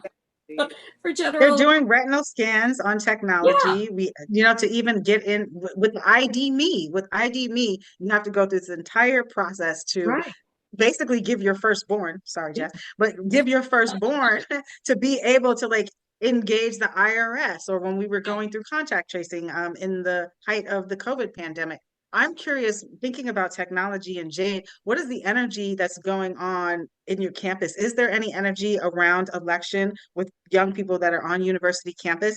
And then the second part of the question that I have for you in regards to voting, is there anything that you can envision studying both psychology and computer science about a new way that we could capture a more democratic election process? Um, yeah, like I definitely think being at a PWI, there should be, or there's definitely going to be a shift after this election. I'm Mm, curious as to what that's gonna be like. As mm, far as what it's like now, we we as a school aren't really allowed to do protests and all that making noise anymore because of last semester. They basically stopped that after the Gaza protest. They were like, y'all are doing too much. So you can only really like there's places to get you to vote and like stands so that you know that the election is happening, but there isn't really like in terms of the people's energy. voice, there's no Yeah. people's voice. It's just like whatever's administratively allowed, if that makes sense. That does make sense. That's what it seems like they're trying to do, like on US territory, right? It's just like quell the people's voice, which is what democracy is supposed to be built on, for the people. Um, and just giving us, like, those who are ruling the masses and have the most money, and in their imperialistic and capitalistic nature, telling us what and how we can do. Kind of like Donald Trump said that he would, protect women if they like it or not. So, Yeah. Okay, so that's another thing. I feel like as a statement that I think was supposed to be reassuring, that really sounded like a threat. Hmm. And I feel like everyone should be threatened by that Yeah. because that was definitely a threat. what were some of the threats that you experienced off of that? Like when you heard that, how did it make you feel? Like, it was beyond being threatened. I know that when I heard it, I was just like, I there is a component of like wanting to have protection and safety, but protection and safety that I have the autonomy to communicate is the protection and safety that I want, Yeah. not right. someone telling me what it is and how I'm going to be existing in the world. Mhm. I meant to ask you to talk. No, that's exactly pretty much what I was gonna say. I think safety is self-defined, so it's like I might not want your safety. Your safety is not my safety at all. So I don't want that. No, thank you. Mhm. No. That's very, very And the real. paternalism of assuming, first of all, maybe the women don't know enough about what we want to engage our own safety, so therefore you're going to come in and do it whether we like it or not. Like we would not like it. I mean, just the whole thing, it was just, yeah, it was That ultimate. just brings up a point because I hadn't thought about it in the way that you just said it, Deanne. And I'm like, is that a cultural context of like white maleness? Like, is that a thing that happens where it's just like, y'all gonna do what I say? Oh, Period. Yeah, which is probably why we saw the white women vote change in the way that it did. yeah, there's an ad out right now, I think that the Harris Waltz campaign is running, where it's white men um, talking amongst themselves. The white women are over on the other side of the parking lot. They're about to go into the polling place, and the white men are like, "Is she going to vote for who she needs to vote for?" And he's like, "Oh, well, of course she is. She knows what's good for her, right?" And then they all go in, and I know, and then they show the men registering, signing in, the women signing in. They get their ballots. They go to their little polling, table, and then they show the men looking at the women like, is she going to do what she's supposed to do? And then the women kind of catch each other's eyes over the top of their little polling cubicle, and one of them, mouths the word Kamala, and the other one goes, uh-huh. And so at the end, I mean, the whole ad is gross. Creepy. Quite That's some honestly. creepy shit. The whole That's thing, creepy. regardless of what you're trying to put out there, I mean, it almost speaks into, Jay, what you were saying about how gross it is to say, I'm gonna keep you safe whether you like it or not. It's like the whole ad was gross, and it also, I think, is very true for a lot of white women, and the paternalistic, subliminal like messages that happen within white houses and white homes, that you will ultimately do what your husband wants you to do. And even in this, how many decades later of the feminist movement, we're still doing it. So And then you do benefit from the promise of protection in that everybody, way, right? And it's still be held on the pedestals and all of the things that do occur. right? So Protection like what? there's layers. Go ahead, Jazz. What do you think? Protection like what though? Because are we talking about like the hierarchical needs of like a house and food and like living? Because if we're just surviving, but then like your mental health is not right, internally you're all messed up. I don't know how protected that outcome really is. True. Speaking, I'm serious, Yeah. Yeah. Mhm. But I think No, that though. feeds into our my whiteness brain also has those filters of being indoctrinated into thinking that I needed a man to keep me safe. I mean, even though I grew up kind of on the tail end, or the beginning of the feminist movement, I wasn't, but those narratives and those tropes were in my household as I was growing up. The whole concept of chivalry is not dead is a thing that white people say all the time, and but they're referring to, does the man open the door because the woman isn't capable? Does the man, will he protect his woman?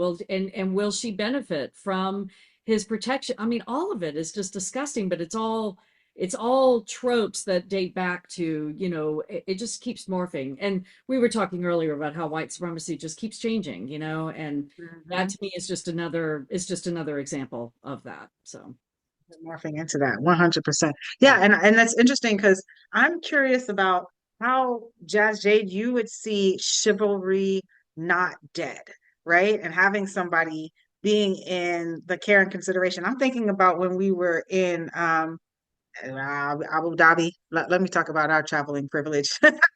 But we were in a culture where like people had to ask us permission for men to like walk through when we were getting our henna, or like if we got on the bus, people had to like ask permission about where they could sit in proximity to us. And culturally, being somebody in the United States, being Black identified and growing up here, those type of considerations are not traditionally extended to Black female identified folks. So chivalry would be nice for me to experience. Protection in a way would be lovely for me to experience. And I know that that is a part of the privilege of a white woman going into the ballot box today and saying, I mean, even in feminism, and we've gone through waves of feminism, right? So we went through waves of just even being acknowledged as a human because of our gender. Then we've gone through the opportunity to be able to vote and have our own bank accounts and have our own autonomy because of our gender. And then we got into this kind of like demanding equality with men because of our gender. And now like we're in this place of this new feminism that allows us to be in height in the pinnacle of our leadership, and take these places to be able to offer visions of the way that we see that we can exist in the world just now in this moment. And really, a vote for Kamala allows that level of expanded humanity. And the reason why I say that is with this concept of taking care of the least of us, make sure that the most of us have what it is that we need, because we know that when the least of us have what they need, it's just a ripple effect to the greater good of us. And so we really have the opportunity to look at what our existence could look at, like if the least of us could rise to a position of leadership to have a greater expanded vision. And now we know that there's impact, right? Because we know that we've listened to Kamala talk very, how did you say, with strong aggressive voice. It was a language that you used in our previous podcast. So folks, y'all can go and search for it and listen to our podcast. But Dion was speaking into like Kamala saying, "Oh, I'm going to support it like so strongly and having such very conservative and criminal legal policies that have traditionally and disproportionately harmed Black and Brown bodies and communities." We know that that is a reality of the existence that we're going into, but that is a different existence than being where there is unlimited power for law enforcement and immunity in any behavior when we have and exist in such racist structures. And those are some of the things that I was thinking about as I woke up this morning. I remember the last election, that it was Donald Trump and Hillary Clinton. And when Donald Trump won the election, y'all, we were sitting there. I started to cry. Like I was like bawling, crying, because I'm just like, what does this mean for me as a single Black identified female raising two Black identified females, and what opportunities are they going to have available to them to be their full autonomous selves, right? And so all of those things have come up for me. How are y'all feeling about those things that come up for me, and what's the reality of your experience? Or do you even have a response to that? From the things that you were saying, the word that was coming up for me was like consideration. Like, I just think that the consideration hasn't, or but it's still shifting. It's not ever really fully there for a Black female. I think that was like a big, I was like consideration, really, because you're like, even in the different cultures, it just sounds like they're considering women a little bit more and their equalness to what we bring into the one unity. But yeah, and then you were saying like you were saying the least of us, when the least of us are benefited, then like it has that ripple effect. And I question the word least, because how are we putting it in terms? Because our correct me if I'm wrong, but I think there's a lot more brown people on the earth than there are white people. So then the least would be kind of the situation that we're in right now, versus the majority. We're lifted up and we can all rise. But yeah. Yeah, no, the least of us in the context of the earth and the context of non-white identified human beings, there are way more, right? We're like at 95% white identified human beings. Actually, when we look at it, might only be, 5% of our entire global ethnicity. And we've watched like bullying and violence help them to get to a place where they're able to, force imperialism and colonization on an entire globe of people. Yeah. And so that's hard and difficult, except in Ethiopia. It's not happening the same. How about you, Jay? And I also wanted to ask that the vision for like the future, like, Afrofuturism and being able to kind of vote in a different way than what we do now, where you can't even go vote, but you do have your technology in front of you that could do a retinal scan and allow you to place your vote. But tell me what your thoughts are.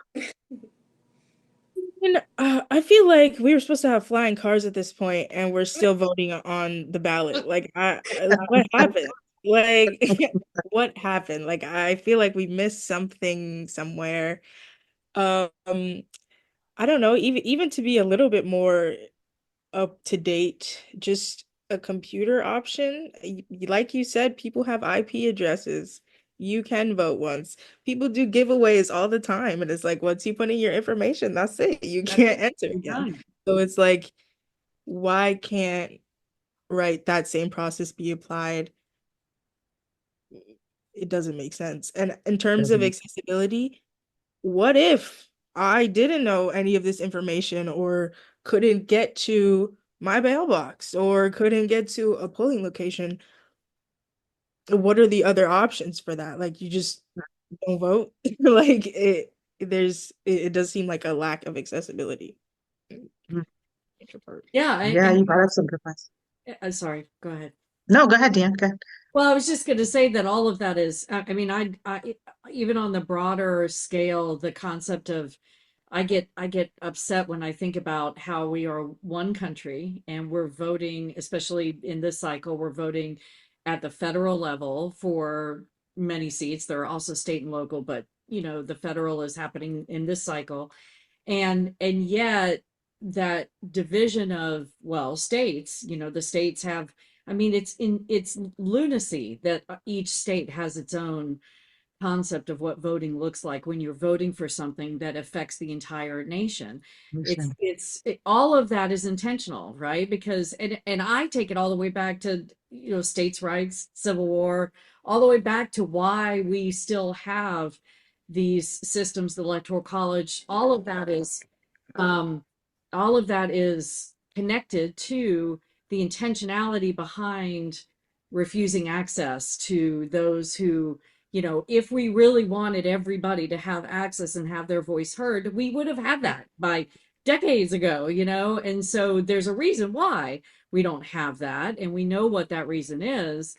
And then further, when will our electorate get tired of what we've got going on and demand that we get something different? And that means staying engaged. That means, Shannon, our first guest on today, was talking about your representatives need to know who you are. They're not going to be able to hear what you want them to do for them while they're in that office if they don't know who you are. And we've been taught for decades that, for cycle upon cycle, that we shouldn't have the ability to know, or to know our representatives, to have that connection to them and that connectivity.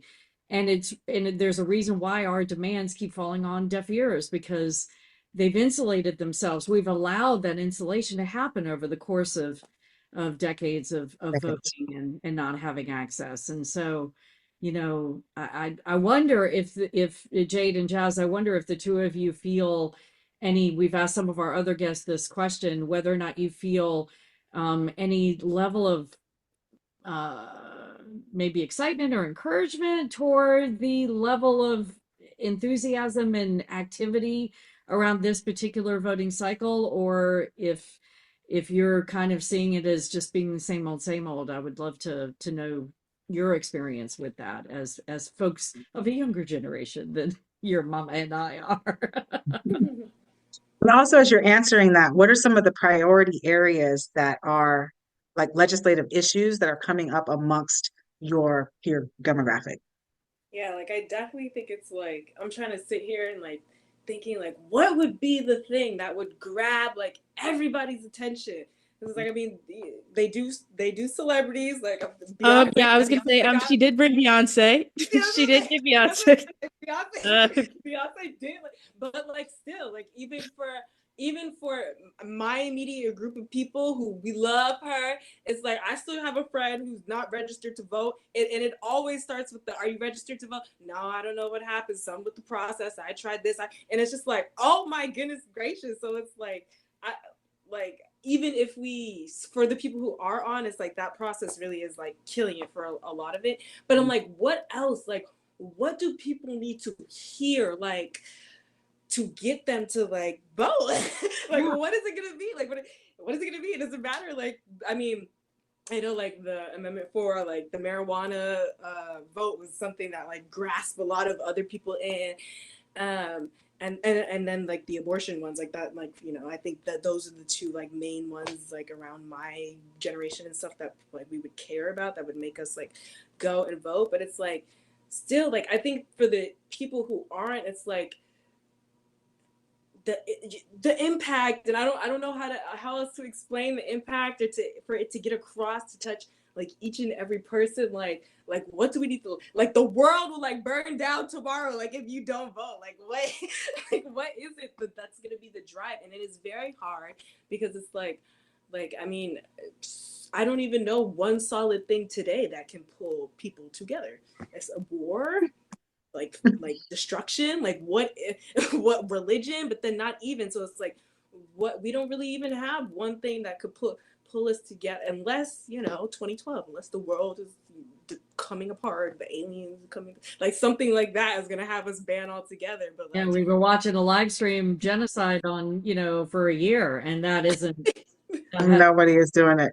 Yeah. Mhm. But Well, the one thing that you could consider as a concern is after this election, we don't even know if you're going to be able to participate in making a determination about what policies and procedures are happening in your life if you live I on U.S. territory. but That's I real. think other people think they already don't have that access. It's like, that Mm. argument, I'm not even sure that argument would get people involved because they're like, my vote already doesn't matter. What do I don't What are know. you talking about? Mm. Yeah, the apathy. Yeah, but to feel that even more intensely without people being engaged is a different Yeah. is Oh, is you a and I know different that a that's, real different impact, right? Because I yeah, know it's more expensive to go and buy food in any grocery store, yeah. right? Being here on US territory or being across the globe where things are three times, I mean, excuse me, on the island where things are three times the amount because it's more expensive in the US. So like there's a direct impact on that. On caregiving, y'all, y'all gonna have to take care of me because I haven't had the opportunity to build wealth,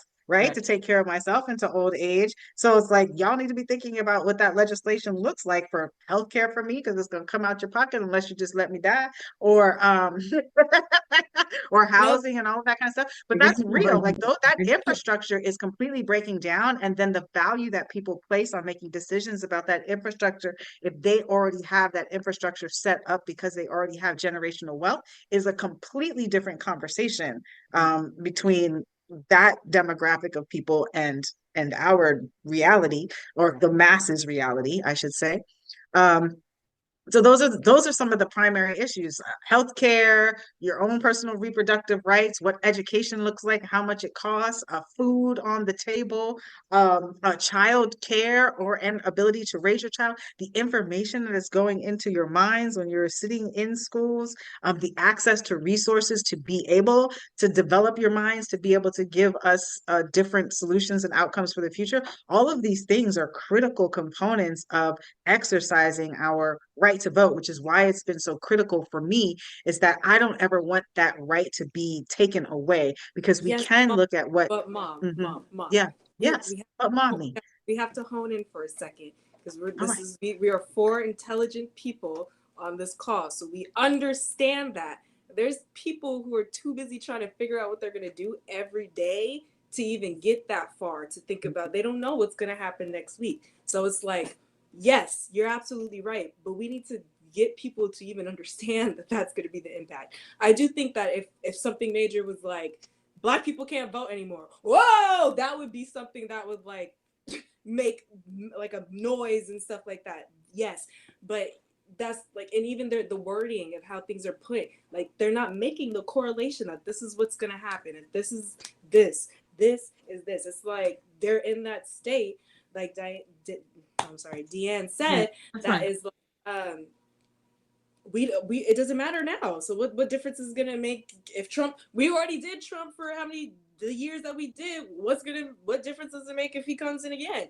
Like that's Mhm. where it is. So it's like, yes, that is a very real thing, but what is gonna, and it sucks that it almost has to be something so major like that. But I mean, yeah, look There's at a Emmett Till, numbness. look at the things that do the major terrible things that do low key have to happen, necessary evil for something to go on, There's a So numbness that happens Mhm. that feels like it exists in I feel like I've been more in touch with this over the past year watching what's happening in Gaza and people's just complete refusal to see, refusal to understand when all the information is right there and they're explaining away a genocide, rationalizing in a way while we're watching these children and humans be murdered every day. And it's the numbness is just so deep. And I mean, it's taken this, in the recovery circles, they talk about stinking thinking and how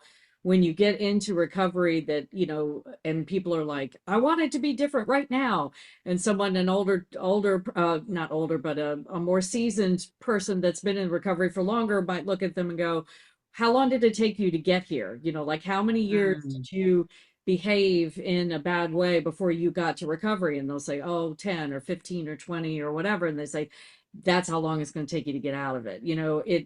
It doesn't happen immediately. And so if we think about how many cycles, election cycles since the inception of this country and we started having elections have happened with this apathy and this, lack of access. And of course it's ebbed and flowed and, been severe and been less and all of that over the course of the time. But all of those years it took to get us to this place, how many years is it going to take to get us out of it? I don't know. I don't know if it's going to be in our lifetime, but that's where we go to being a good ancestor. It's like we got to do the work now so that future generations might be able to enjoy better access than we have today. Which doesn't solve anything right now, but at least it gives me a direction. I don't know about anybody else. So North Star. What's the ideal look, y'all? Like, what's the ideal outcome after today, tomorrow? Besides a peaceful transfer of power, because we know we're bigging up our campaign that we want a peaceful transfer of power to start on November 6th, all the way through Inauguration Day. We're gonna have a big mobilization on January 6th as a commemorative, but then also as a invitation to like move a little bit, not move a little bit, but move definitely in our opportunities of what we can build in the future if we have a peaceful transfer of power, and then we can get into our strategy. So we're going to be asking people to don their purple whenever they can, flood the streets with their purple. Let folks know that you are supporting the peaceful transition of power. But what is the ideal thing? And then I'm gonna let y'all go because I appreciate that you've given me so much of your time. Okay, Jade, you go first. I've been talking a lot. Yeah, a peaceful transition. I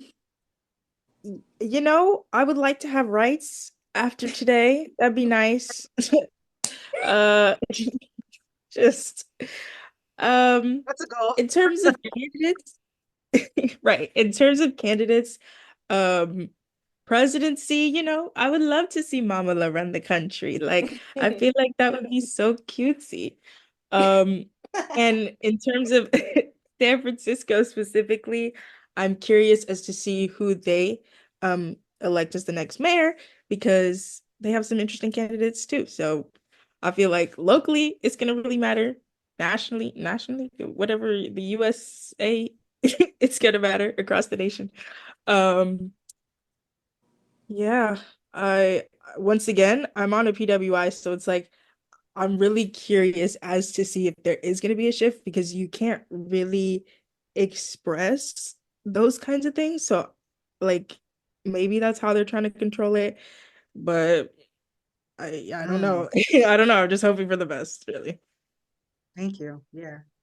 Yeah, I'm a little bit different. I'm out of school and I'm very much a homebody, so I will really be taking every day, like just being attentive and seeing what's gonna play out.